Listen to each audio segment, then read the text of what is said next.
มาแล้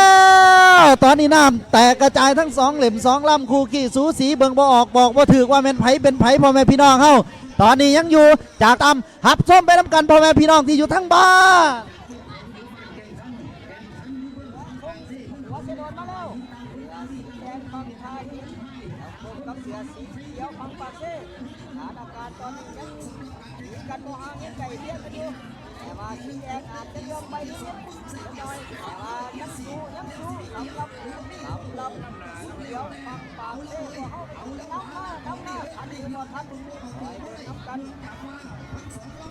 แต่ว่าตอนนี้ทั้งผู้บรรยายก็ยังเบิ่งบ่ออกว่าแม่นเรือลำไหนเป็นลำไหนนะครับขณะนี้ตอนนี้เรือทั้งสองลำยังคู่ขี้สูสีเบิ่งบ่ออกบอกบ่ถึกทางผู้ส้มติดตามน้ำกันว่าไผจะเป็นไผตอนนี้ออกมาหัวเรือยังสมันเกิดเสมอกันไผจะเป็นผู้นำไผจะเป็นผู้ตามยังบ่ทันหูเลยตอนนี้ควักเคียนัวเนี่ยอุตรุดใจกันเต็มทีบ่จงกันแล้วพี่น้องเอ้ย